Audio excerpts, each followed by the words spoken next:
Project Management in the Fire Service is available now for purchase on Amazon. It's the first and only book about how to manage projects with the unique challenges of the fire service. The fire service is more complex now than ever. New equipment, new technology, station construction, apparatus design. The thing all of these have in common is that they are all projects. Our ability to manage projects is the difference between delivering for our workforce or not. Every idea relies on execution to become a reality. This book is designed for exactly that. It's the #1 new release in business and has been in the top 10 charts on Amazon in multiple categories. So make sure you grab your copy today. On this podcast, we don't run ads and we don't charge for any of our services. So if you're looking for a great way to support the podcast and the work that we're doing, this is a great way to do it. Thanks again to everyone who's bought a book, and thank you so much for all your support. Oh, and if you'd like a signed copy, send me an email at projectcommandpodcast@gmail.com or send me a message on LinkedIn, and I will happily get one in the mail for you. All right, let's get to the show. Welcome back to Project Command. I'm Captain Peter Eunice, and I'll be your host. Today's guest is retired Deputy Chief Daniel DeYear of Dallas Fire Rescue. Chief DeYear served in executive leadership within one of the largest, busiest, and most respected fire departments in the United States. He helped lead operations, personnel, and organizational initiatives at a massive scale. Over the course of his career, he built a reputation as a thoughtful leader, mentor, and advocate for professionalism in the fire service.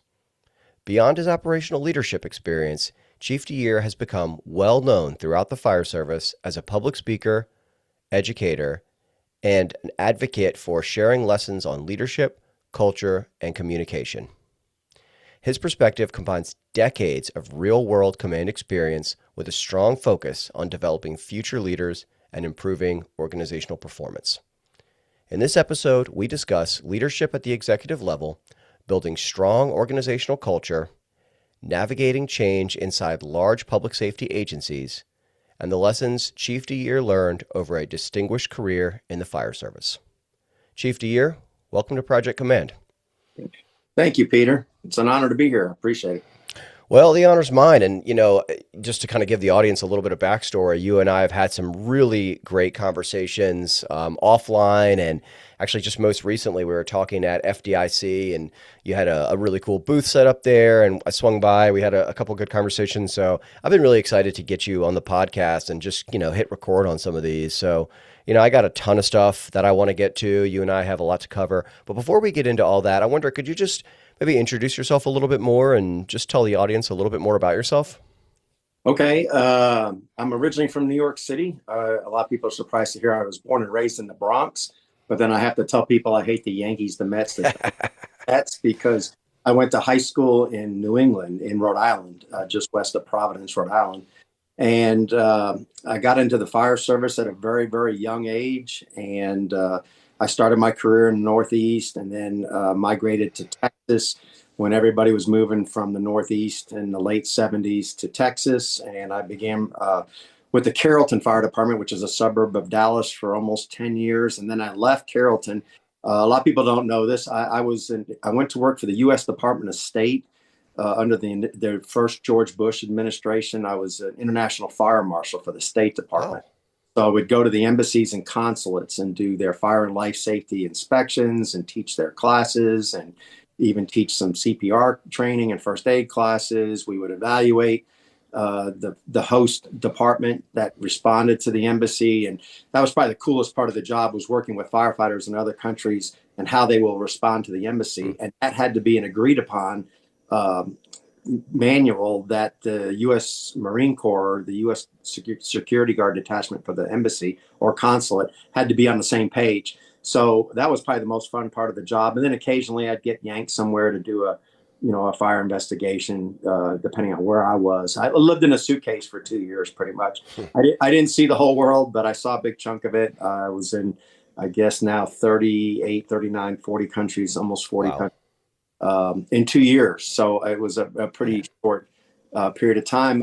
And then the Persian Gulf War started, and I put a cease travel on our passports. And at that time, my wife and I were dating. And on a whim, I thought, you know what? I'll see if I can get on in the Dallas Fire Department. I still had a house in the Dallas area. I had an apartment in Washington, D.C., in Rosalind, Virginia. And ultimately, I went to work for the Dallas Fire Department. So I did the last 32 years of a 45-year career with the Dallas Fire Department. And now I've been retired for, it's getting close to being 3 years since I've finished that 45-year career. So that number is even higher if you take into my volunteer time as a junior firefighter. It's over 50 now. I hate to tell people that because I thought I'd be that old, but anyway, so I still feel like I'm in the fire service because I do get to speak and teach a lot. I do get to travel a lot. I get to still sit at kitchen tables at firehouses, although I'm not ready to respond at any moment. I'm kind of a visitor or a guest, but so I still miss it. I miss the folks that I worked with. I miss the department I worked for, but that chapter came to an end, and I've simply just moved on to the next chapter. So here I am. Wow. Chief, that's an incredible story there. You've seen a lot in the last, I don't know, 40, 45 years. I wonder, just walk us through what are some of the big changes or evolutions in the fire service that you've seen, and um, just anything that you want to talk about as far as like what are the big adaptations you've seen the fire service go through in that time? I think so. There's several things because one, we serve our community, so the community has a big factor on that. So Hmm. the three biggest changes I've seen in our world or our society that's changed our job. Number one was because when I got in, smoke detectors were not a thing. So smoke detectors changed, it reduced our fire responses. It Hmm. reduced our fire fatalities, for a period of time over a number of years. The fact that cell phones came along and now people are able to notify 911 much quicker. I can recall the day responding on a fire truck to a box alarm because somebody simply had pulled a street box and you had no idea what you were even responding to. And that doesn't exist in today's world. Hmm. Multiple phone calls and getting more accurate information. And then the other thing that's changed since 50 years ago is the fact that not that many people smoke anymore, Hmm. especially in this part of the country. I know some of that's a little regional, but and of course, historically, if you look back, 30, 40, 50 years ago, smoking was the biggest contributing factor to, fatal fires, especially in residences. So those are the things that changed in our society that I think impacted the fire department the most in my career. But as far as what changed in the fire service, I think we have become so much more professional Hmm. on every level, whether it's in, IT, if you think 50, 60 years ago, the mentors I had in the fire service, a lot of them were Vietnam vets, and some of them were even World War II folks that, were still in the last years of their, career, and they had grown up in a very different generation before the baby boomer generation came along. So there's so many. I just think about how many of those firefighters I originally met or worked with, if they had to work on a computer for hours every day, entering training and, building inspection information and payroll information, or just getting in the cab and having to navigate a mobile data terminal while you're responding and pulling up tactical information surveys, or, where's the fire department connection or the standpipe connection. The technology that we just take for granted today, 50 years ago, would have blown their minds because Yeah. very few of them even had a high school, diploma. It wasn't necessary. These were, it was predominantly a male industry when I first joined. And, so you had a lot of folks that had skills, they were welders and painters and framers and people that could build a house, easily. So they were great at any kind of emergency, scene because they understood everything. But Hmm. they may not have had a diploma or a PhD or an MS after their name, or even a high school diploma, but they had a lot of real world experience. So that's a change, and I don't know if that's good or bad. I Hmm. think it's a little bit of both. It's the fact that it did change, but I think the level of service that the community now expects from their fire department is so much higher than it was decades ago, and the fire service rightfully has earned that respect. So you call us for any problem that you have, we're out there at least attempting to mitigate it in some form or fashion. Yeah. change. I think there, the reality is, and if anybody's listening and you're new in your career, 40 years from now, nothing about the fire service is going to look like it does today.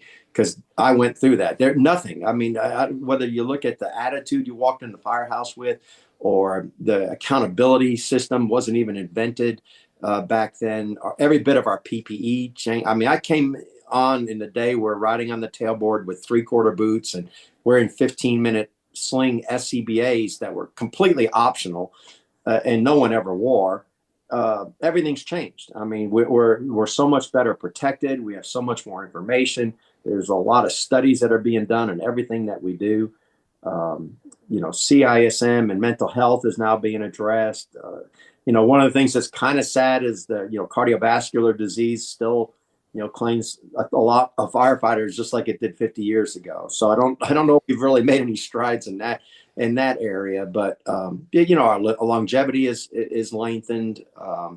The benefits, the pay, most firefighters are making a decent salary. Nobody's ever going to get rich in the fire department, but salaries are much more commensurate with other professions and jobs where 40 years ago we were definitely at the bottom of the pile. Yeah. So yeah, I think that the whole industry has gotten better, but then again, every single community relies on the fire department more than they've ever done in the past. I mean, I don't care what department you're in. You might not be fighting as many fires as you did 50 years ago, but you're making more runs than you've ever made before. So the service demand is there, and we rise to that occasion. So I think that's one of the biggest changes I've seen in the evolution over the last 50 years. Yeah, I could really, resonate. Obviously, my career is not even a fraction of years. I've been on, all total about 15, 16 years. And just even in that short time, I've seen a ton of change. I mean, when I first even became an acting officer, we were using still paper map books. We had, MDTs in the cab, but a very, very optional. And I remember thinking, nah, I don't want to use that. I'll just use the paper map books. And now the MDT is just, it's mandatory. And that's just one example. There's so many. But one of the things I wanted to talk to you about, just because, you've seen so much change, and big change too, not little things around the edges. And the expression every firefighter knows is the two things firefighters hate are change and the way things are. So I just wonder, what have you seen when it comes to managing that change or adopting new things? What are your perspectives on that? And I guess one more little caveat I'll throw in there is that even if a change is a good thing, firefighters will resist it. And, I have a theory I'd be curious to get your thoughts on, which is, and I think we might have talked about this, the idea of the proficiency tax. And I've been talking about this a lot, but the idea is if you were to rate yourself 0 to 100, how good of a firefighter are you? And let's just say, you say you'd probably be 100. Let's just say for me, I'll say, 80. If I'm working at a station that I'm familiar with, like I know the turns, I know the streets and the hydrants, with a crew I've worked with a lot, with equipment I'm very familiar with, that can add 10 points to your score. So you go from an 80 to a 90. But if you take one of those things away, your proficiency is going to drop for a period of time while you learn the new equipment or learn the new crew or learn the new fire station. And so firefighters will intrinsically, maybe they don't think about it in that context or those terms, but they know it on a gut level. They know, hey, if you give me a new 12 lead monitor or a new hose load, my proficiency is going to take a hit for a period of time while I learn it. And so in a job where our life could depend on our proficiency, we sort of intrinsically reject change. I just wonder, what do you think about that? And what are some of the things you've seen when it comes to adopting change? Well, so I've always heard that. I don't know if I would agree that firefighters intrinsically resist change. Hmm.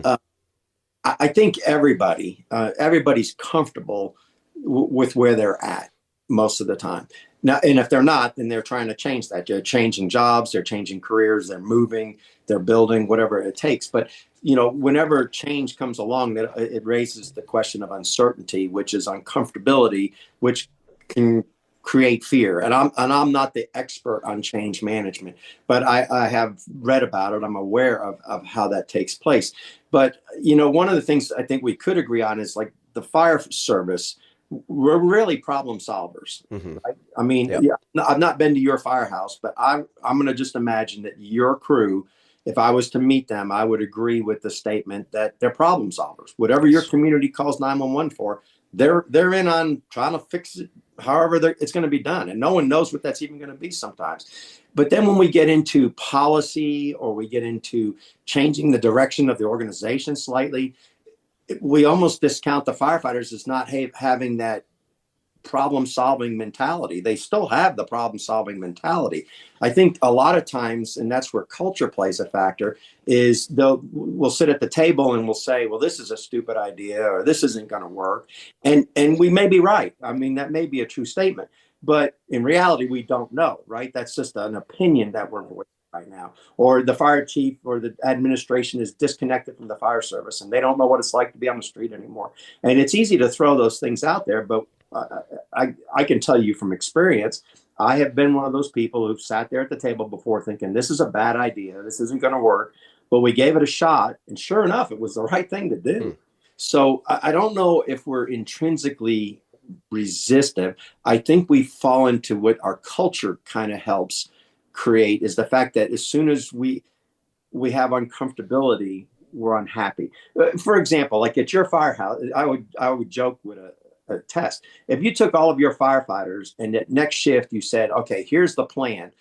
Y'all can't sleep in your own bed anymore. Y'all need to pick another bunk and you need to move your locker to another locker and you need to move your chair. Wherever you sit at the table, you can't sit at that chair anymore.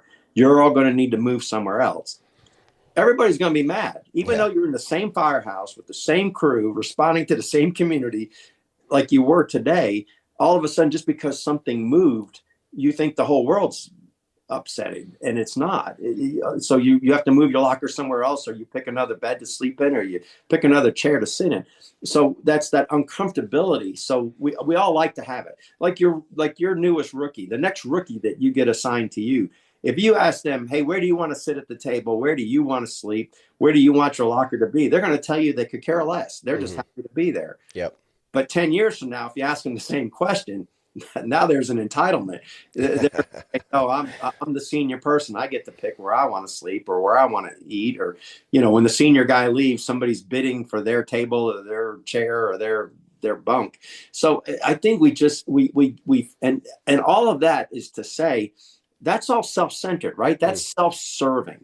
So where your guys sit, where your guys sleep, where your guys put their locker, that's not helping the community. That's not serving the community in any form or fashion. It's tied to it. We know it's a part of it, but they're on the clock, right? When they walk in the door, they're getting paid. They're on the clock. Wherever their locker is, they don't own the locker. They don't own the bed or the bunk, and they don't own the table they're sitting at. That's a workplace.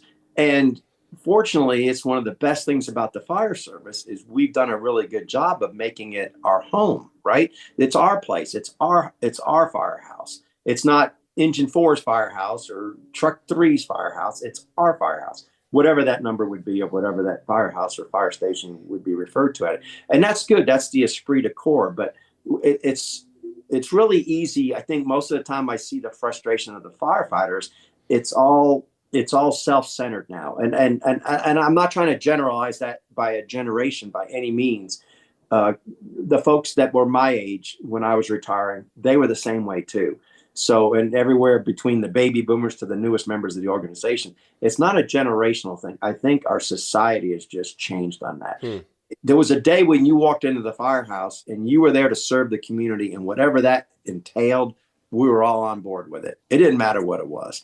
Now, I without throwing I think one of the things that struggled in the fire service, and a good example of what I'm talking about, is EMS. I remember I wanted to be a firefighter. I had no desire to be in EMS, but even at a very young age, I'm talking about really, really young age. So I probably should disclose this right now. I started at 14 originally as a volunteer I was a junior firefighter. And it was in a rural volunteer fire department. And it was North Scituate Volunteer Fire Department in Rhode Island. And in case somebody wants to know, I'm not a generational firefighter. I had no relatives in the fire service. I did live in the Bronx in New York City, so I had seen a lot of my recollection of the Bronx back in those days. there was smoke in the sky all the time. You could smell something burning at any given moment. I read Report from Engine Company 82, which was, about 15 minutes, 10 minutes from where I live, my house. So the neighborhood that firehouse served was very different than where I grew up. I was in Parkchester, Hmm. which is a housing development area, but much nicer than what the South Bronx was. But the fires were always there. You could always hear sirens. There was always a fire somewhere. It was in the news every night. And back in those days, it wasn't unusual for them to burn a dozen buildings or more in a day in that community. So it Wow. was really all the time. And then the TV show Emergency came along, and that piqued my interest. And then about the same time, I was a big Boy Scout. And so I was earning a merit badge. It was the firemanship merit badge. And you had to visit your local firehouse and interview the fire chief and get a bunch of questions answered. And in doing so, the fire chief shared with me that at the age of 14, you could become a junior fire. And I was 14. And I remember talking to my parents. My parents said they'd be willing to allow me to do that. And of course, they were promised by the fire department I would never go in a burning building. I would just be on the outside, helping shuttle equipment. And, they would be simply training me and educating me. So when I did become an adult and I could serve as a firefighter, I'd be prepared to do that. Well, the reality of it is that's not how it happened because, in a volunteer fire department, you don't know who's going to show up. So, Yep. there were times my parents didn't know that, I actually went into burning buildings when my parents drove me to fires because Hell I yeah. driver's license. And then I like to make a plug. One of my best mentors in my life, his name is Bill Sundberg. Hmm. He just recently retired from the North Situate Fire Department with, I think, 65 years of Oh my service. God. He lived around the corner from me. Whenever the fires or emergencies happened in the middle of the night, he'd stop and pick me up and he would drive me there until I became 16 years of age. So he was my mentor. He was a great man, great firefighter, great he was an EMT. He was a great server to people. And that was something I saw in him. So it wasn't very long before I realized that the rescue unit was going out the door more often than the fire unit was. And while I was interested in fighting fires and helping people or doing a search or trying to save people from a fire, it didn't make sense that I wouldn't have the same passion and concern if they had a car crash or if they had a heart attack or if their child drowned in a pool or was having a medical emergency. So I got real interested at the age of 16, I became an EMT. And I don't even know if you can do that, if you can do that at that age in today's world, but I did at the time. It was not a Hmm. thing. So I think the fires, whenever I hear even a lot of other speakers, they'll talk about we do this firefighting, we do that firefighting, we go in there and make a search. We're aggressive firefighters, which I hate using that term because we're firefighters, right? We're not fire brokers or salespeople or negotiators. We're fighters. It's in our name. It describes our job. Well, you can't be a firefighter and not be aggressive. Otherwise you wouldn't be a firefighter. So I'm all in on that, but then I hear so many people talk about, and you got to do all that EMS crap every now and then. It's just part of the job. And I think that is cancerous because as much as I would not hesitate to go into a burning building and conduct a search to try to save a 5-year-old that might be left behind, why would I not have the same passion of responding to the life of that 5-year-old in a car crash Hmm. or in an asthma attack or, you know, God forbid, a drowning or something tragic. And don't get me wrong, anybody that's listening, I'm well aware the abuse of the 911 system on EMS is massive. I did my share of thousands of welfare checks and responding to the homeless and people with hemorrhoids and babies that won't stop crying. And my knee has been hurting, and you ask them how long, and they say 3 years, and you're wondering why they called at 4 o'clock in the morning. I mean, I've been down the road of the abuse of the 911 system, but woven into all of that is a whole lot of other trauma and serious medical emergencies. And there's a lot of lives I impacted as a paramedic. I was a paramedic for 25 years in my career. And I can tell you right now, there's a few people's name attached to fires that I made a difference in their life, but there was a whole lot longer of a list of names of people that I made a difference in their life as a paramedic. And I think that EMS is something that is causing some of that. Like, we should be going to work every day and just doing what we want to do, which is fight fires and have fun doing that. well, I think we're forgetting the fact that we're there to serve the community. And I don't care what has caused them to be sick enough or injured enough or scared enough or whatever to call 911. We should be responding out that door with the same passion to serve another person, Hmm. regardless of the run. That's just my personal opinion. I'm not saying I'm right by any means. I don't know. Yeah, no, Sorry you to be. come you come by that opinion with a lot of experience, so definitely worth heeding, worth listening to that. Um, well, Chief, let me ask you this: what do you think? So, when you do want to make those big changes, when it is time for, whether it's adopting EMS, which my department, we started running ambulances. I think it was in 1988, which is obviously a huge change for the department at that time. But when it is time to make those big changes, what are the most important elements of that change in order to make it successful? Like what does the leadership need to do? What's expected of the rank and file? What are the key ingredients to successful change? Well, I think where I've seen struggles or where I've observed or even been a part of is where somebody has an idea and they think this might be a good idea. Like, why don't we start doing this? This Hmm. might, and we really don't know, right? It's a theory. It hasn't been proven. So I think the fact of what's the purpose of the change? What is it we're really trying to accomplish? What Hmm. if something's not working like it's supposed to be working? I'm trying to think of a good example. Pick response times. If you say our response times are not where they need to be, okay, so we need to fix that. But so we're not just jumping in a different direction. We need to do research and try to follow it up. And I think I see so many times where, maybe and the next step, by the way, is communication. So the way it's communicated, it almost seems like, okay, we're going to go do this. And in reality, what they're wanting to say is, we need to make a change, and we think this is what would Hmm. work. And we're going to do this on a trial basis for 3 months or 6 months or a year, whatever that is. And that's not communicated clearly. And Hmm. then you have the immediate pushback. To your point, there I don't believe all firefighters are intrinsically pushing back on change. I think there's a significant group that are also forward thinkers that also see some of those problems, and they're probably Yeah. thinking something needs to change here. But there will be a group of folks that you and I both know that no matter what it is, there's got to be something wrong with it. This isn't Yep. this good. And if you're the leader that's trying to make that change or initiate that movement, that's not a bad thing. Don't discount that.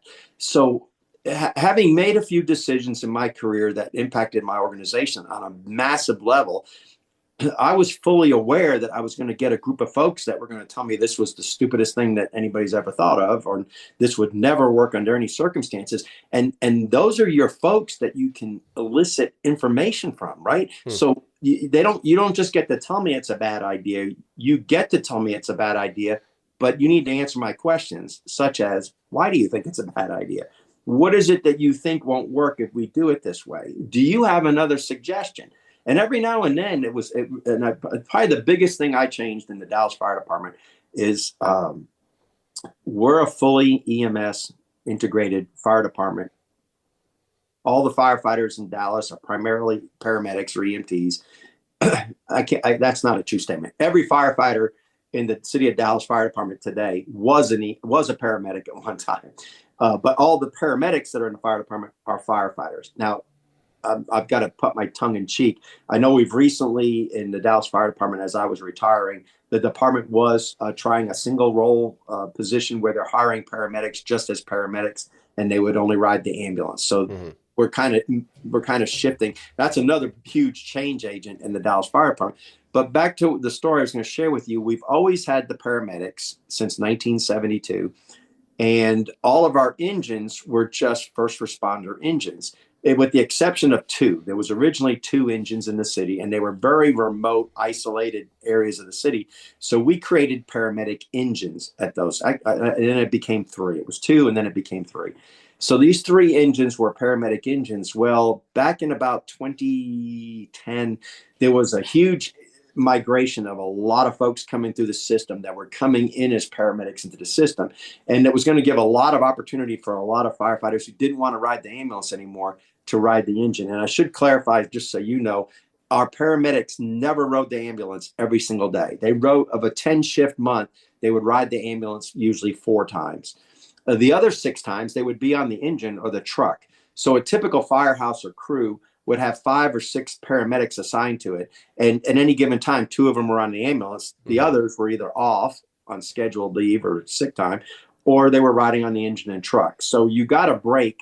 It was rare that you ever rode the ambulance more than 2 or 3 shifts consecutively. And then you got a break. So you got a little bit of, maybe you get to sleep in a little bit more on the truck or the engine, depending on the firehouse you worked in. So that's the system we had in Dallas. Well, all of a sudden it fell into my lap because at the time I was the section chief in emergency response. So I was responsible for the reassignment and promotions and all of the things that were occurring staffing wise in the department. And it became evident to me, and we had a assistant chief at the time who kind of came in and dumped it in my lap, and he said, I'd like you to take a look at and see if we could put maybe 5 more engines into service as paramedic engines. Well, when I looked at it, I went back to him and said, this is just an opinion, but I can back it up with the data here. We could put all of our engines in service as paramedic engines. And he loved it. He jumped at it. And he said, show me how and why. So I showed him the numbers. I showed him we could get guys off the ambulance. They would be happy. They didn't have to ride the ambulance anymore. They would still be riding on the engine, but they would retain their paramedic certification. They wouldn't give it up. And to me, it didn't make sense that we had spent a fortune training folks to be paramedics, and then they rode the ambulance for 5 to 10 to 15 years. And then they were paramedics for 5 to 10, 15 years. And then all of a sudden, we're going to tell them overnight, now you're not a paramedic. You still ride the fire engine, but you're still going to go to all the same runs. You're going to go to all the heart attacks and shootings and drownings and car crashes. It didn't make sense. So it looked like we could bolster our level of service from the engine. So we did, but it affected the entire department.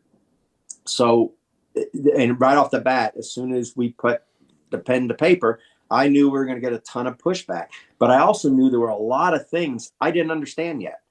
I needed folks to tell me, hey, you're not thinking of this, or you forgot about that. One of them was the distribution of the medical equipment across the city, because we still had some firehouses that did not have ambulances in them. So the firehouse that had just a single engine or an engine and truck, where were they going to get their EMS supplies now? Where were they going to get their atropine and lidocaine and epinephrine, because that they're not on the delivery route. So all of a sudden we realized, okay, the shop people and the people that are in the maintenance division that deliver that stuff, they need a voice in this, because I hadn't even thought of that. So we had numerous levels of this. But once you make basically the rationalization for why the change is there, it's explained, you give them opportunity to question it or ask for more information, and then continually communicate with them. That helped lay the groundwork. And then what you're really doing is you're eliciting all the stakeholders.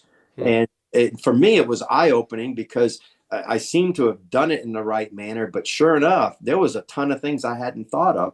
But fortunately, every one of them that came up, it was something that we could solve. Here's another good example. So we had AEDs on our engines. We did not have the life packs. So at one point in the process, we had some paramedics that were coming off the ambulance, and they're only going to ride the fire engine, which is what they already were doing. Remember, I said a minute ago, six shifts a month, they were on the engine with an AED, and they were a paramedic. Now we're just telling them, you didn't have to ride the ambulance anymore. You're just going to be on the engine, which is what you're asking for.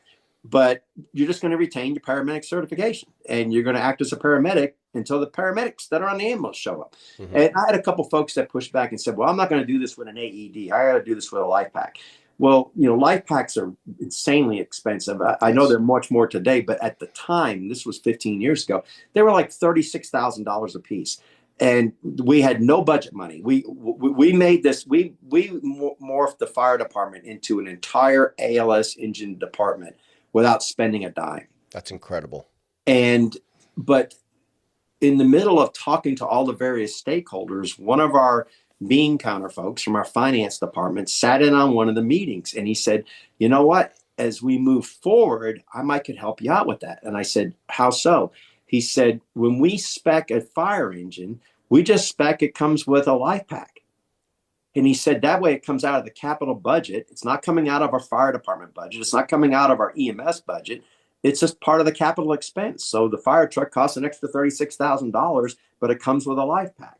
And that was an example of something that I had no knowledge of because I'm not informed on the bean counter world of the budget balancing and how all that takes place. I wasn't even really sure what the capital budget did and didn't. So it was an educational process. We tweaked a few things as we moved through, but were there still people clearly mad? Absolutely, because we had to move folks, and the hardest part for me, we had to reassign folks who had been driver engineers with a lot of time on the department. Well-respected people who were backups to the captain or backups to the lieutenant, and we were forcing them to now have to go to another firehouse or another shift. And because that position they were in was becoming a paramedic position and they weren't a paramedic. And so there was a handful of folks, and I as long as we're talking here, we had about 10 of them that were really vocal, that even said, you know what, I'm just going to retire. And of course, we had to say, that's your decision, but we're making the best decision for the citizens through the department with our personnel. And I'll be darned if at least I know of 8 of those guys.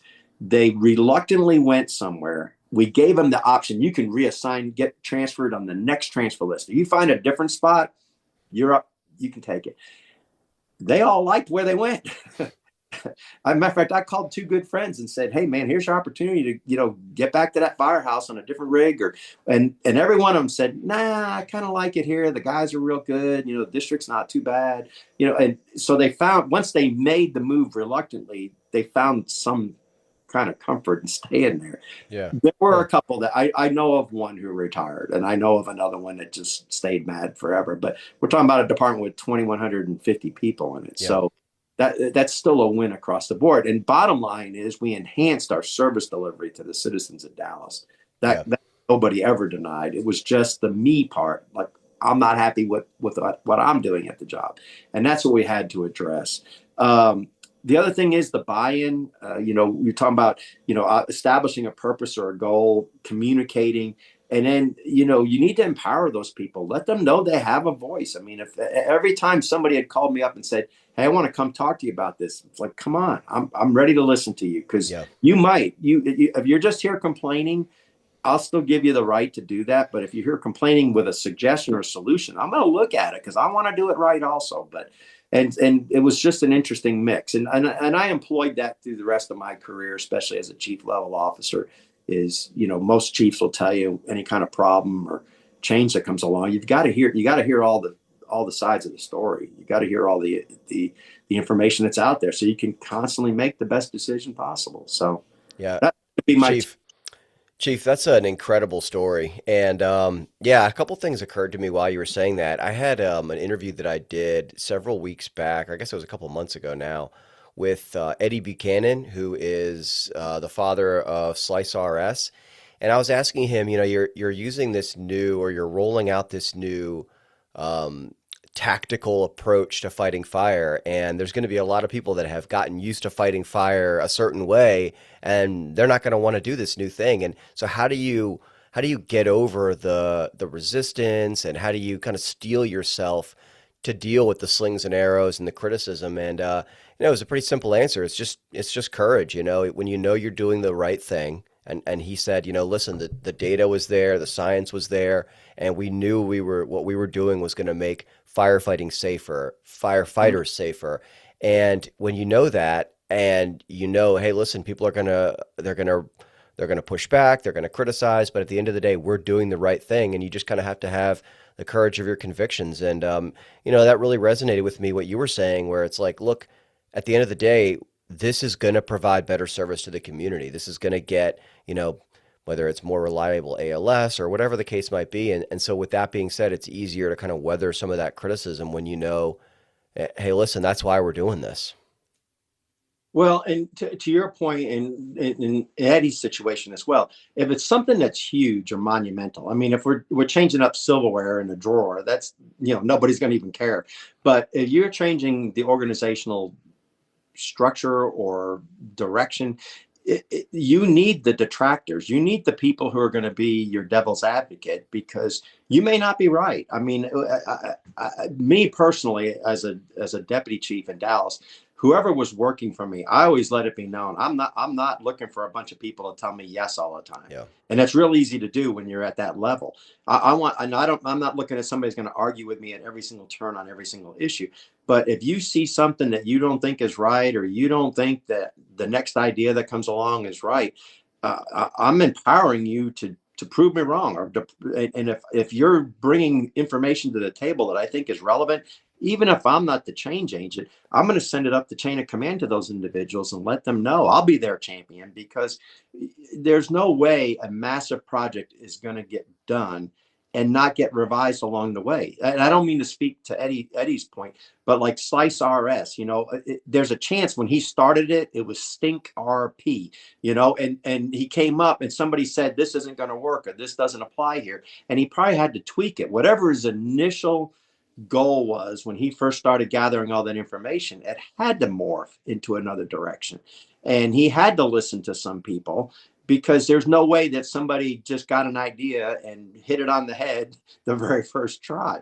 There's got to be other stakeholders that are going to voice a complaint. Maybe it works in a big city like Dallas, but it doesn't work in a small community, or a community where it's freezing, 60 days a year, versus a community where it's 100 plus degrees 80 days a year, 100 days a year. So you're going to have to listen to your stakeholders, and that's where the courage comes in. I mean, and then what I've also seen, unfortunately, is sometimes you have members that get to a certain level in an organization, whether it be the chief of the department or the command staff, is they feel like they're the only ones that know what's happening, and it's their way or the highway, and that's a dangerous recipe.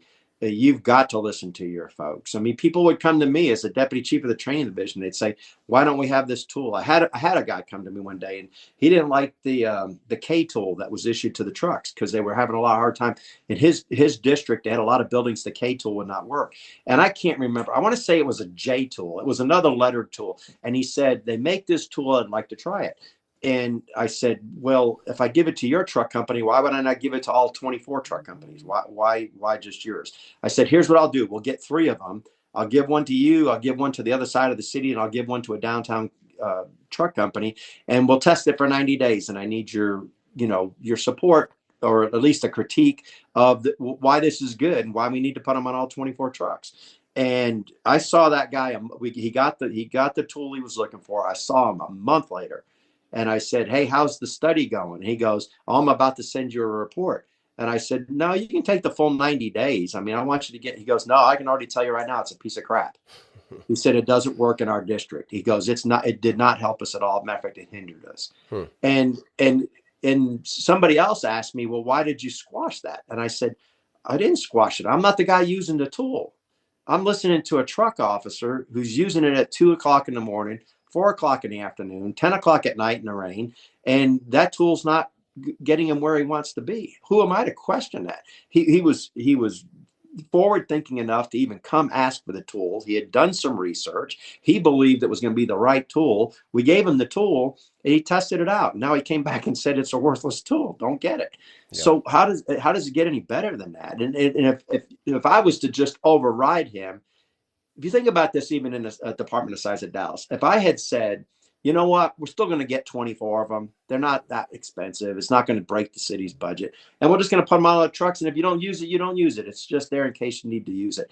He still would have walked away realizing that his value of being the truck officer using that tool did not get respected or honored.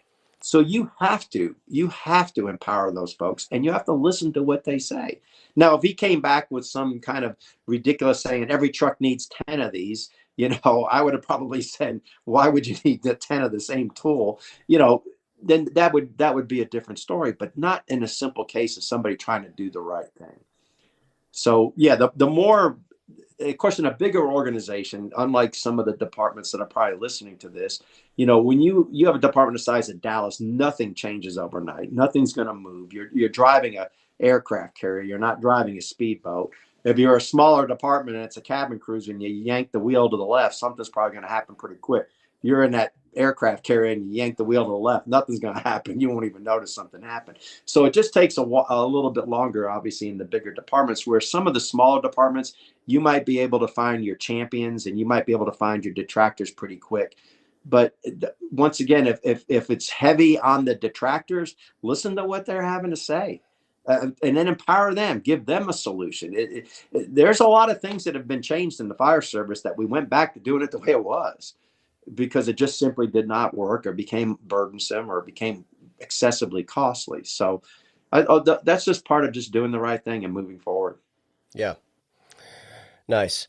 Well, Chief, I want to switch gears here and I want you to just kind of give us your philosophy on leadership. You have such an incredible wealth of experiences. You've, been in numerous different leadership positions within the Dallas Fire Department and elsewhere. And I just wonder, in that time, what are some of the key takeaways that you've picked up about leadership and, any kind of, lessons you might pass on to newer leaders in the fire department? Well, so I hear the word passion very often in the fire service, but you can't have passion without compassion. If you're leading, you're also serving, and a lot of times I don't see that correlation made with some of the leaders that are out there. Hmm. In other words, if all of a sudden they're leading, but they're CYA because they're afraid that they're going to do something wrong, or they're trying to keep things status quo.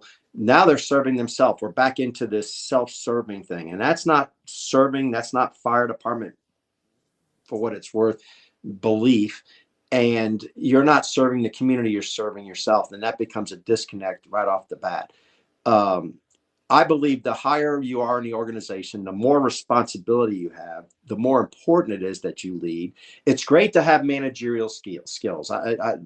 Everybody knows that the managerial definitions and the leadership definitions are two separate things. Yeah. But if you're a good manager, that does not make you a good leader. But if you're a good leader, you have to be a good manager, because you're going to have to handle the day-to-day stuff just so you're organized and you don't get distracted by the minutia. So you have to be able to manage.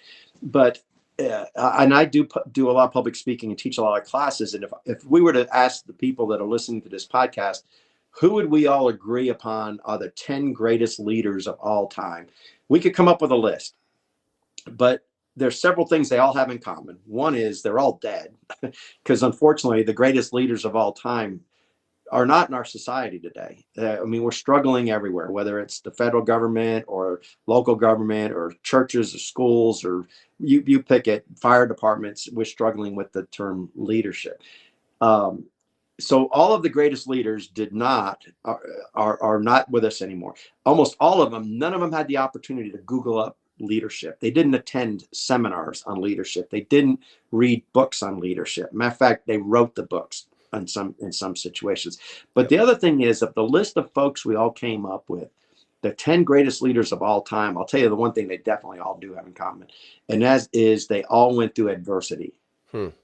They all had something horrible happen. If you look at any one of them, there were bad things that happened in their career, whether it was wars, or in a lot of cases it was. They had to endure difficult times. And I'll use Rudy Giuliani as a good example. He was despised as the mayor of New York City before 9/11, but then 9/11 happened and he rose to the occasion. Yeah. And all of a sudden now his name was being touted as a presidential candidate. Whether he would have made a good one or not, I'm not here. I don't even have an opinion on it. But I do know that the adversity of 9/11 allowed him to shine as a leader that he didn't have before 9/11.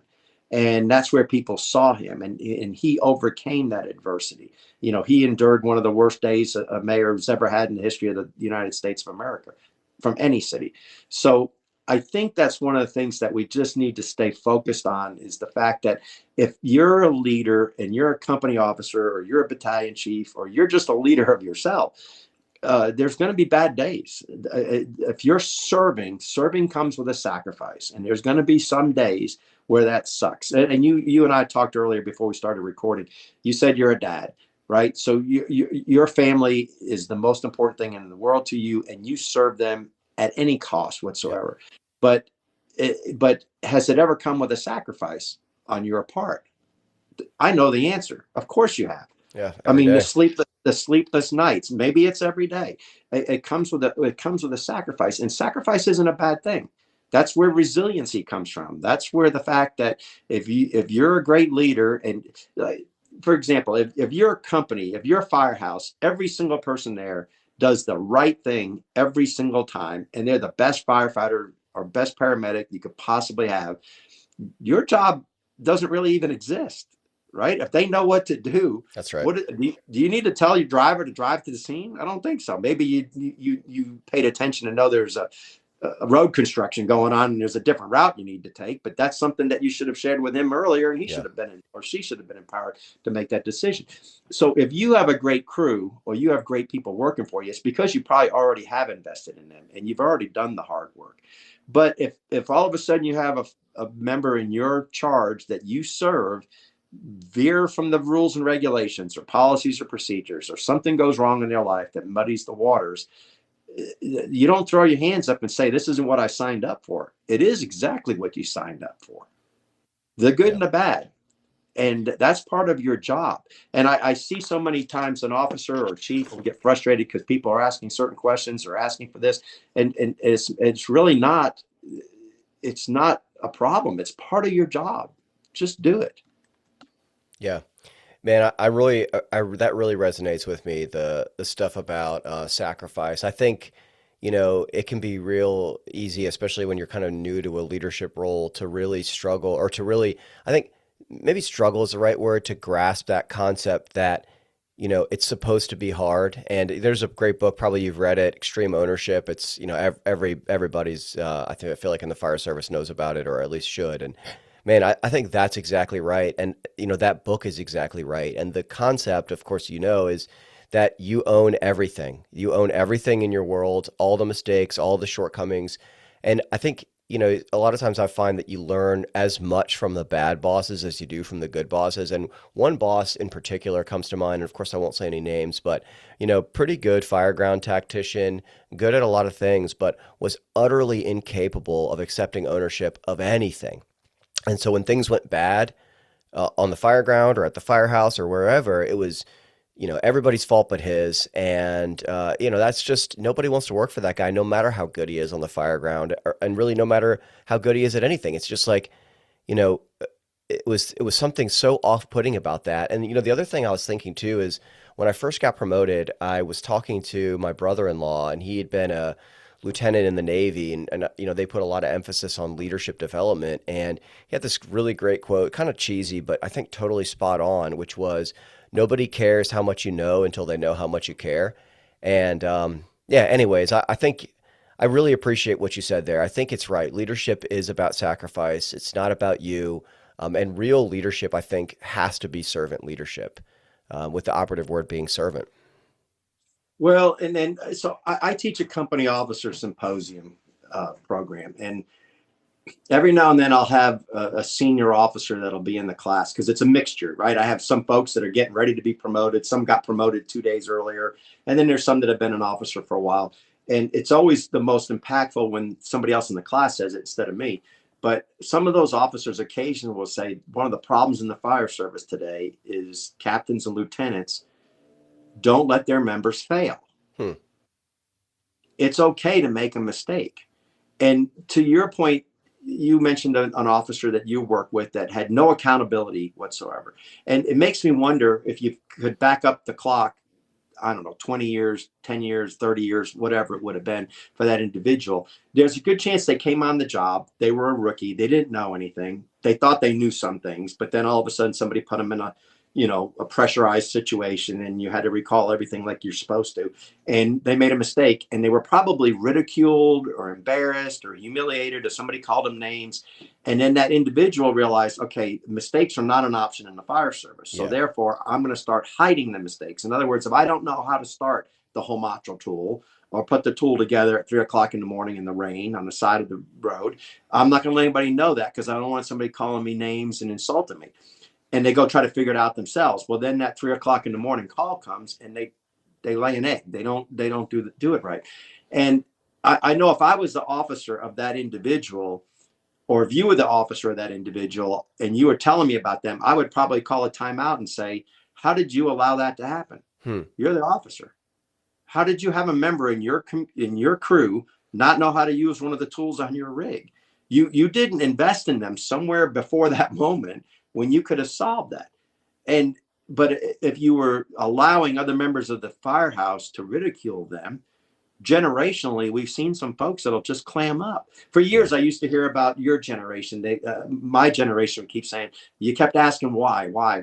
They always want to know why. And I used to say this to every single person my age that asked me that question. I would always say to them, "Did you tell them the answer?" They asked Yeah. why.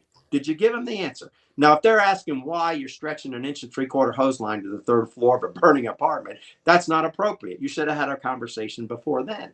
But if they get back to the fire station and they want to discuss that, or they want to understand why that decision was made, then give them the answer.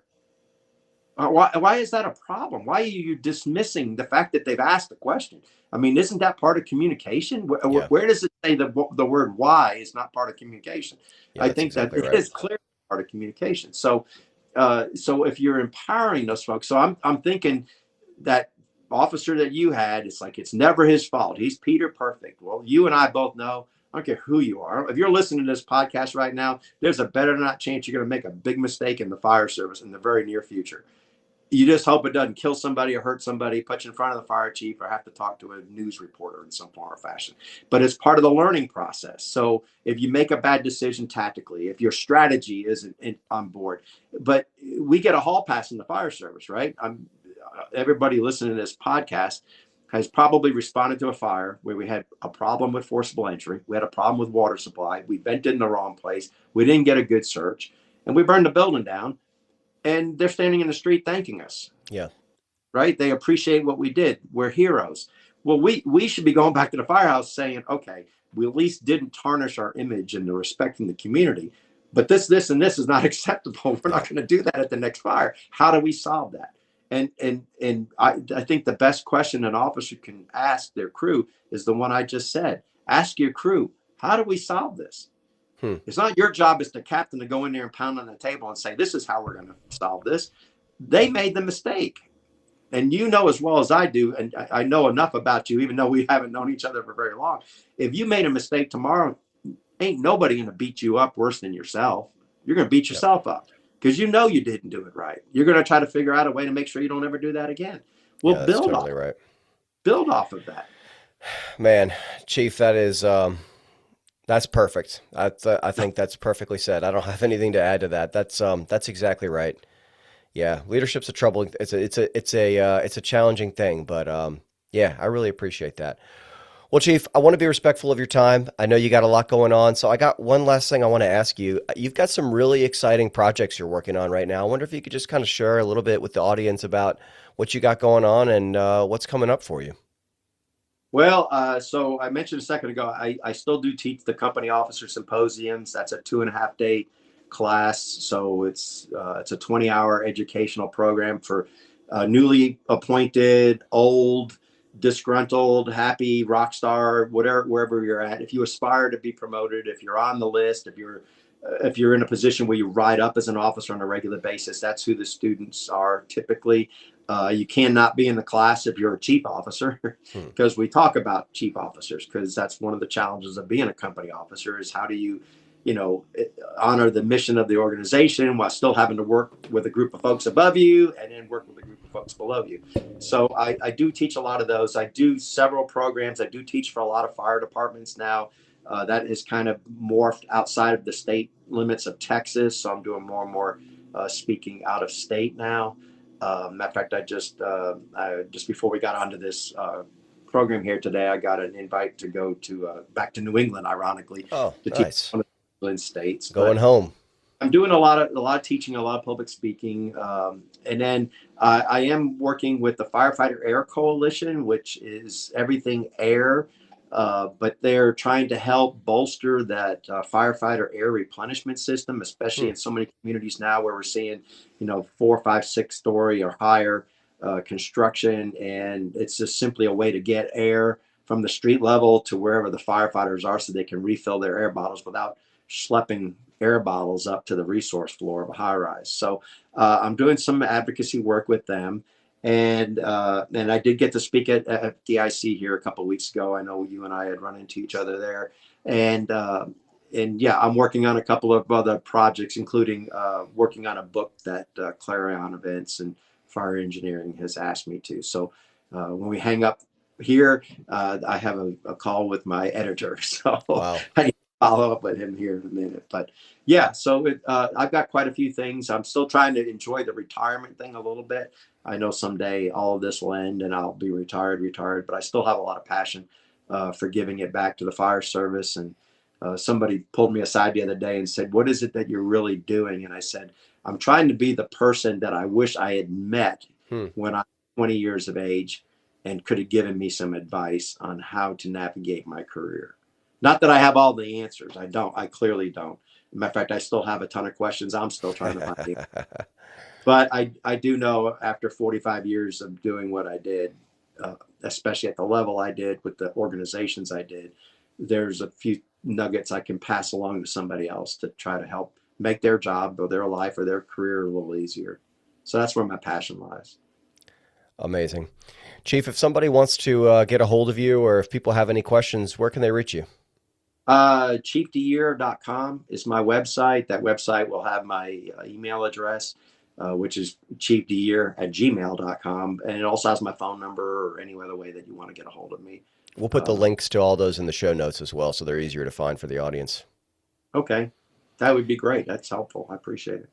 Chief DeYear, thank you so much for doing this. No, thank you for what you do. I appreciate you're one of those folks that's trying to help get messages out to the men and women who serve in the fire service. And, my last parting words is I don't care who you are, never stop being a student of this profession. It's a great profession. At the day that y'all retire, you're going to look back and realize you had accomplished something that most people could never have done. It may have come with some sacrifice along the way, especially regarding your health and your back and your knees and your hips. But No question about that. it does come with a price, but it is there's joy in that, and there's self-reward in the fact that you gave to other people. So don't stop being a student of that profession ever. Even if you don't want to promote anymore, stay a student. Amazing. Thank you so much, sir. Really appreciate you taking the time to do this. No, thank you. I appreciate it too. Thanks for joining us for this episode of Project Command.